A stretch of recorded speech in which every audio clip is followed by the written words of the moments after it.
مرحوم بخشی غلام احمد کی خدمت میں ایک فریب خوردہ سیاسی کارکن کا معافی نامہ۔ محترم بخشی صاحب، آئینہ کے ذریعے پچھلے چند ماہ سے آپ کے کئی خطوط پڑھنے کا اتفاق ہوا اور یہ جان کر بے حد خوشی ہوئی کہ آپ سب لوگ جنت میں آرام سے اپنے دن کاٹ رہے ہیں۔ میں نہیں جانتا کہ آپ تک یہ خط پہنچنے کی کیا صورت ہے، اس لیے میں آئینہ ہی کے معرفت سے یہ خط ارسال کر رہا ہوں، کیونکہ سنا ہے کہ یہ اخبار آپ کو وہاں باقاعدگی کے ساتھ مل رہا ہے۔ میں کہہ نہیں سکتا کہ آپ کو میری صورت یاد ہوگی یا نہیں، لیکن آپ کے بے پناہ حافظے سے یہ بات بعید نہیں کہ آج 26 سال بعد بھی آپ کو میرا نام، میری صورت اور میری سیاست سب کچھ یاد ہوگا۔ میں صرف آپ کو 15 اگست 1953 کی وہ اندھیری رات یاد دلاتا ہوں کہ جب مجھے سینٹرل جیل سری نگر سے ایک پولیس گاڑی میں بند کر کے آپ کی سرکاری قیام گاہ پر لایا گیا تھا۔ مجھے اچھی طرح یاد ہے کہ اس رات آپ نے مجھے بغاوت کی راہ ترک کر کے حکومت کے کاروبار میں شرکت کی دعوت دی تھی۔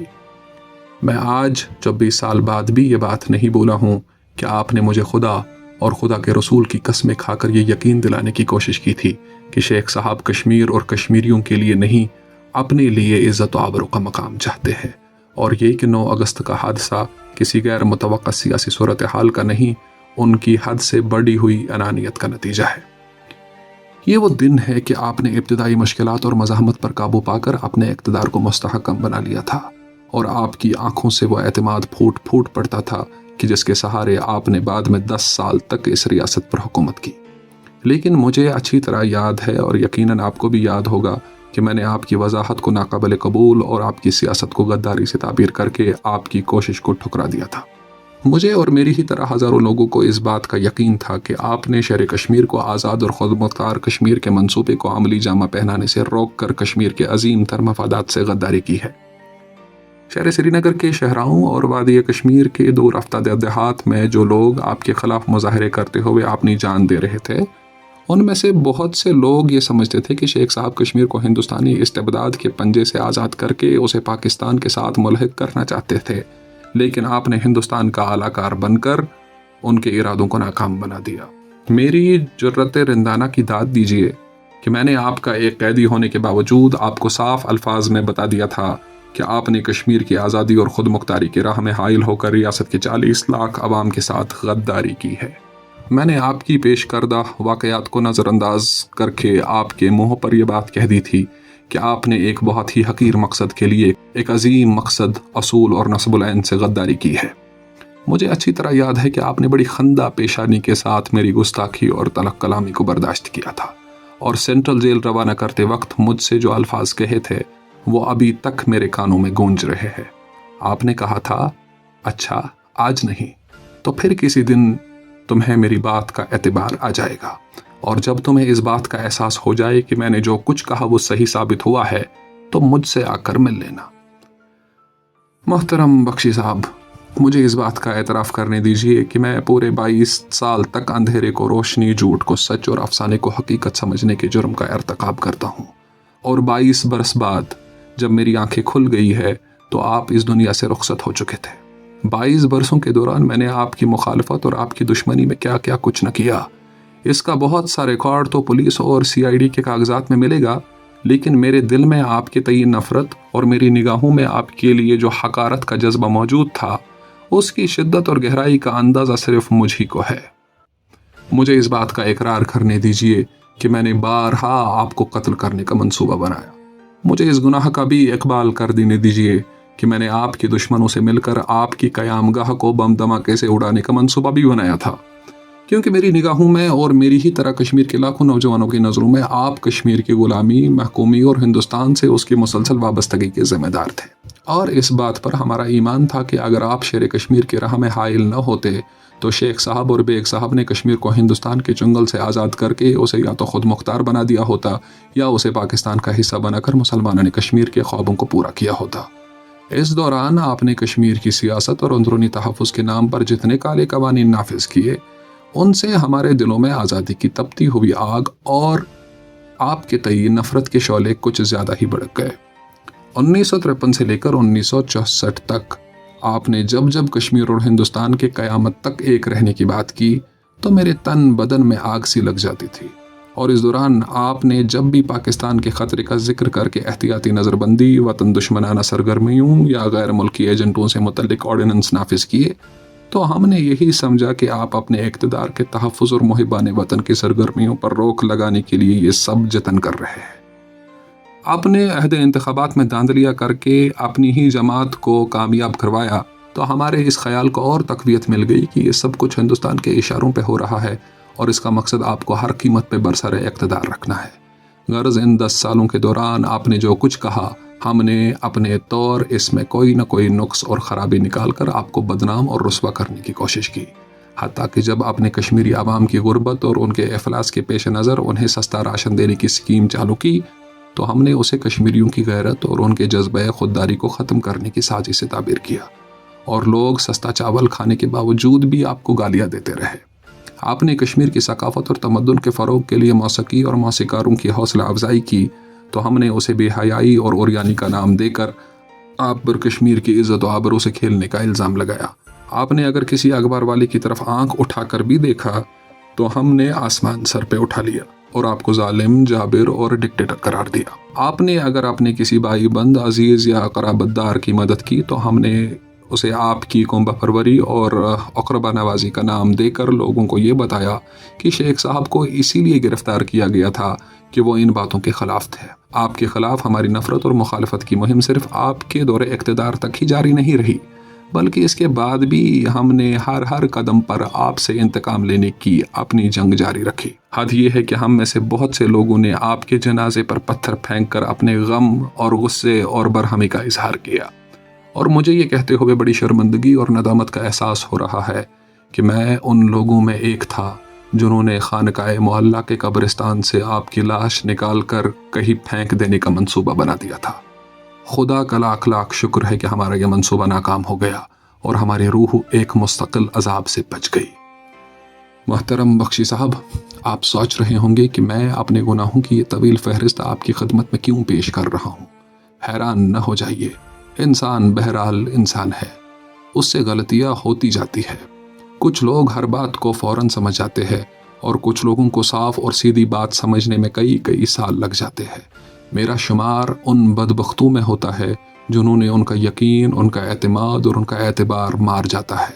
میں اپنے اس گناہ کا اعتراف کرنا چاہتا ہوں کہ آج سے 24 برس قبل آپ نے 15 اگست کی رات کو جو بات مجھ سے کہی تھی اور جسے میں نے جھوٹ اور فریب سمجھ کر ٹھکرا دیا تھا، آج 24 سال بعد مجھ پر اس کی حقیقت واضح ہو گئی ہے، اور گزشتہ 2 سال کے تجربات نے آپ کی ہر بات صحیح اور میرا ہر اندازہ غلط ثابت کر دیا ہے۔ میں اپنے گناہوں کے عفو، اپنے جرائم کی معافی اور آپ کے ساتھ کی گئی ناانصافیوں کا اقبال کرنے کے لیے آپ کو یہ خط لکھ رہا ہوں، اور اس امید پر لکھ رہا ہوں کہ آپ رحم دل بھی ہے اور دریا دل بھی، اور آپ صرف میری ہی نہیں ان تمام معصوموں اور فریب خوردہ لوگوں کی خطائیں معاف کریں گے کہ جنہوں نے آپ کو گالیاں دی، آپ پر پتھر اٹھائے، آپ اور آپ کی قبر کی بے حرمتی کی، یا جو پورے 24 سال تک آپ کو غدار، وطن فروش اور ہندوستان کا اعلی کار سمجھنے کا گناہ کرتے رہے۔ محترم بخشی صاحب،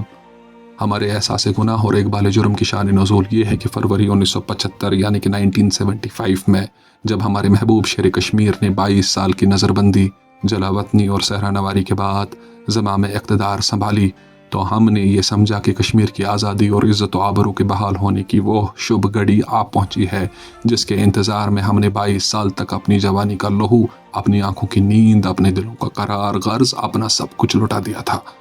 لیکن جوں دن گزرتے گئے ہماری امیدوں کے چمن پر مایوسی کے بادل منڈانے لگے، اور ایسا محسوس ہونے لگا کہ ہمارے جان باز لیڈروں نے صرف لیلائے اقتدار کی خاطر اپنی جان کی بازی لگا دی تھی۔ جن لوگوں نے ہمارے محبوب قائد کو نظر بند اور جلا وطن کر کے ہمارے سینے زخموں سے چھلی کر دیے تھے، ہمارے قائد اعظم کا رویہ ان کے ساتھ دوستانہ ہی نہیں بلکہ عاشقانہ تھا۔ اس سے ہمارے جذبات بہت ہی مجروح ہوئے، لیکن اس امید پر ہم یہ سب کچھ برداشت کرتے رہے کہ بالآخر شیخ صاحب کشمیر کو آزاد کرانے کے اس منصوبے پر عمل درآمد شروع کر دیں گے کہ جسے آپ نے 9 اگست 1953 یعنی کہ 9 اگست 1953 کو ناکام بنا کر ہمارے خوابوں کی دنیا لوٹ لی تھی۔ لیکن ہمارا اندازہ غلط ثابت ہونے لگا بخشی صاحب۔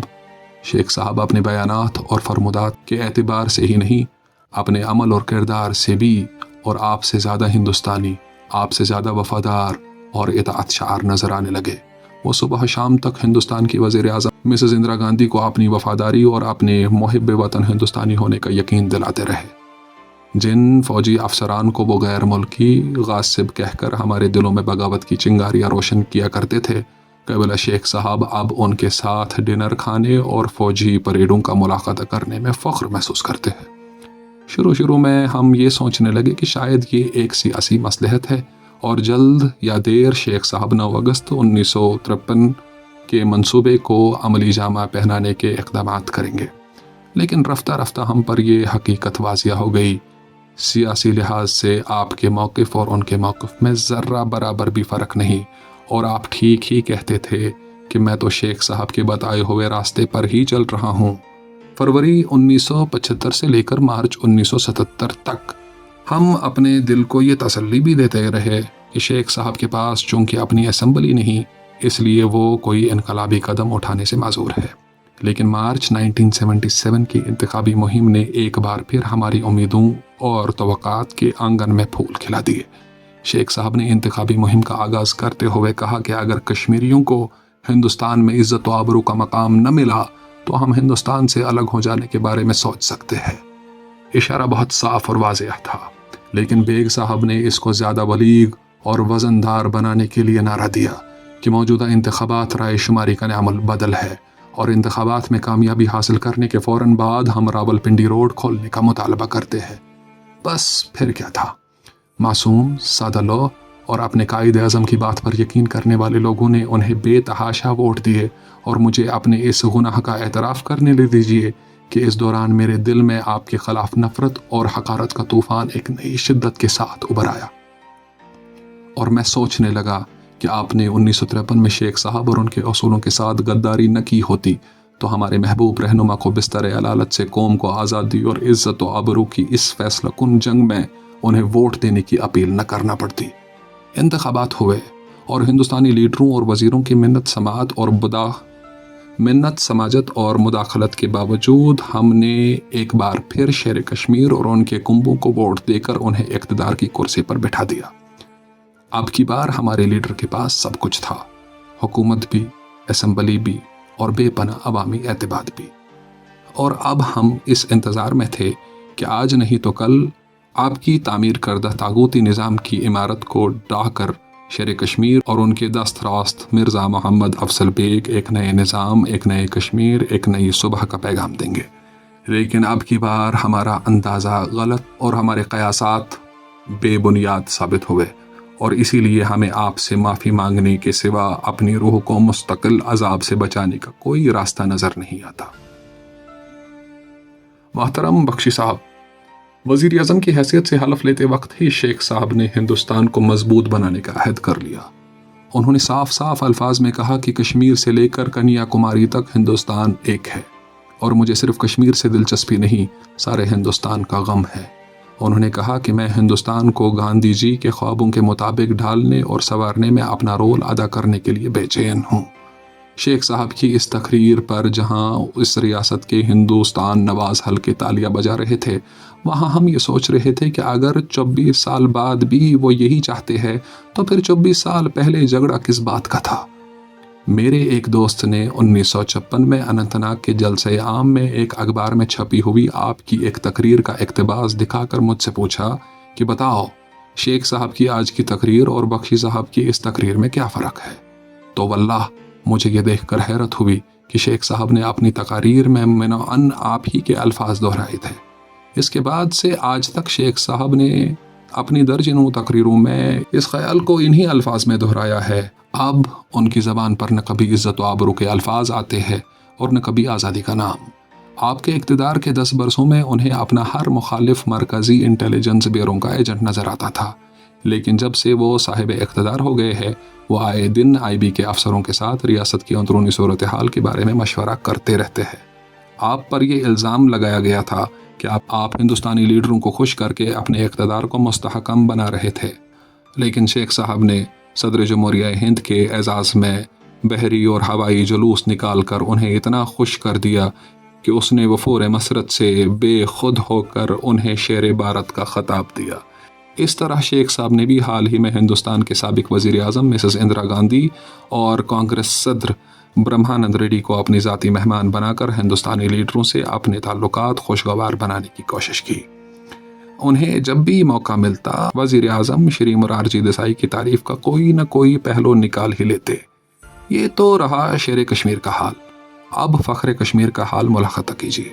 وہ آئے دن دلی جا کر مرکزی لیڈروں سے ملاقاتیں کرتے ہیں اور ملاقات کے فوراً بعد اخبارات کے نام یہ بیان جاری کرتے ہیں کہ ریاست اور مرکز کے تعلقات بے حد خوشگوار ہے اور مرکزی حکومت نے ریاستی حکومت کی بھرپور مالی معاونت کا یقین دلایا ہے۔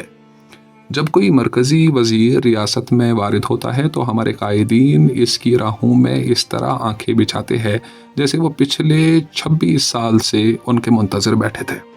مختصر یہ کہ آپ کے اور ان کے طریقہ کار، سٹائل اور طرز حکومت میں بھی اب کوئی فرق نظر نہیں آتا کہ جس سے ہمیں یہ محسوس ہو آپ سیاست، اعتقادات یا نظریات کے اعتبار سے ان سے کسی طرح مختلف تھے، بلکہ ان کی تقریریں سن کر اب محسوس ہوتا ہے کہ ہم آپ کی تقریروں کے گراموفون ریکارڈنگ سن رہے ہیں۔ غرض سیاسی سطح پر ہمارے شیر کشمیر اور ان کے قانونی مشیر فخر کشمیر نے ہمیں کوئی ایسا تاثر نہیں دیا ہے کہ جس سے ان بنیادی اختلافات کی نشاندہی ہو سکے جو 1953 کے حادثے کی بنیاد بن گئے، اور آپ کا یہ فرمان بالکل صحیح ثابت ہو رہا ہے کہ 1953 کا حادثہ شیخ صاحب کی حد سے بڑی ہوئی انانیت کا نتیجہ تھا۔ ہم نے سوچا تھا کہ چلو شیخ صاحب کم از کم ریاست میں انتخابات کے معاملے میں آپ سے مختلف ہوں گے، لیکن ہمارا یہ اندازہ بھی غلط ثابت ہوا۔ انہوں نے اپنے دور اقتدار میں ابھی تک 2 انتخابات کروائے، ایک مارچ 1977 میں بیگم صاحبہ کا پارلیمانی انتخاب، دوسرا ابھی حال ہی کا پنچایتی انتخاب۔ اول الذکر کے بارے میں آپ کو سب کچھ معلوم ہے، اور اس سلسلے میں آپ کا ان کے نام لکھا ہوا خط میں نے اسی اخبار میں پڑھا ہے۔ اب رہی پنچایتی انتخابات، اس کے بارے میں خود محترم بیگ صاحب نے اعتراف کیا ہے کہ ان میں بخشی صاحب کے دور کی دھاندلیوں کا ریکارڈ بھی مات کر دیا گیا ہے۔ میرا ذاتی خیال ہے کہ ان انتخابات کے دوران جس قسم کی بے ضابطگیاں اور بدعنوانیاں کی گئی ہے وہ آپ کے زرخیز دماغ میں بھی نہیں آ سکتی تھی۔ اس سے پہلے کارپوریٹروں اداروں کے انتخابات میں بھی بے ایمانیوں اور بے رہ رویوں کے نئے ریکارڈ قائم کیے گئے تھے۔ قصہ مختصر کہ اس میدان میں بھی شیخ صاحب نہ صرف آپ کے تجربے دہرا رہے ہیں بلکہ انہیں زیادہ مؤثر اور کارگر بنا رہے ہیں، اور اس پس منظر میں یہ سمجھ میں نہیں آ رہا کہ ہمارے دلوں میں آپ کے خلاف بغض، کینہ، عداوت اور قدوریت کا کیا جواز ہے۔ کچھ دنوں تک تو ہم سوچتے رہے کہ شیخ صاحب کو آپ نے اتنا عرصہ جیل میں بند رکھ کر اپنے فسطائی ہونے کا ثبوت دیا، لیکن جولائی کے مہینے میں جب شیخ صاحب نے اقتدار سنبھالتے ہی کشمیر موٹر ڈرائیور ایسوسی ایشن کے غلام نبی کو نظر بند کر کے انہیں رہا کرنے سے انکار کر دیا تو ہمیں اندازہ ہوا کہ سیاسی انتقام گیری میں بھی شیخ صاحب آپ سے کم نہیں۔ ایک معمولی ڈرائیور کے ساتھ ایک عظیم لیڈر کی یہ دشمنی دیکھ کر تو بہت سے لوگوں نے یہ کہا کہ بخشی صاحب کبھی ایسا نہیں کرتے۔ محترم بخشی صاحب، میں جانتا ہوں کہ میری زبان سے یہ حکایت سن کر آپ مسکرا رہے ہوں گے۔ آپ کو 15 اگست 1953 کی وہ اندھیری رات یاد آ رہی ہوگی جب آپ نے میری آنکھوں سے اندھیری عقیدت اور جاہلیت کا پردہ اٹھانے کی ناکام کوشش کی تھی۔ مجھے اپنی گناہوں کا نہ صرف اعتراف ہے بلکہ میری گناہگاری کا احساس روز بروز بڑھ رہا ہے۔ آپ کو معلوم ہوگا کہ انتخابی مہم کے دوران شیخ صاحب نے بالواسطہ اور بیگ صاحب نے براہ راست ہمیں اس بات کا یقین دلایا تھا کہ وہ راولپنڈی روڈ کھول دیں گے۔ مجھے ذاتی طور پر تو نہیں، لیکن بہت سے لوگوں نے قائدین محترم کے اس یقین دہانی پر اعتبار کر کے نیشنل کانفرنس کو بے تحاشا ووٹ دیے تھے۔ راولپنڈی روڈ کا کھولنا تو بہرحال شیخ صاحب اور بیگ صاحب کے بس کی بات نہیں تھی، لیکن کم از کم پاکستان کی موجودہ بحران میں پاکستانی عوام کے ساتھ اظہار ہمدردی کرنا مشکل نہیں تھا۔ لیکن آپ کو یہ سن کر تعجب ہوگا بخشی صاحب کہ پچھلے 4 ماہ کے دوران شیخ صاحب یا بیگ صاحب نے ایک بار بھی پاکستان کے عوام کو ان کے جمہوری حقوق سے محروم کرنے کی غاصبانہ کوششوں کے خلاف احتجاج نہیں کیا ہے، جبکہ جے پرکاش نارائن کئی بار پاکستان کی فوجی آمریت کے خلاف اپنے غم و غصے کا اظہار کر چکے ہیں۔ بات یہی تک رہتی تو ٹھیک تھا۔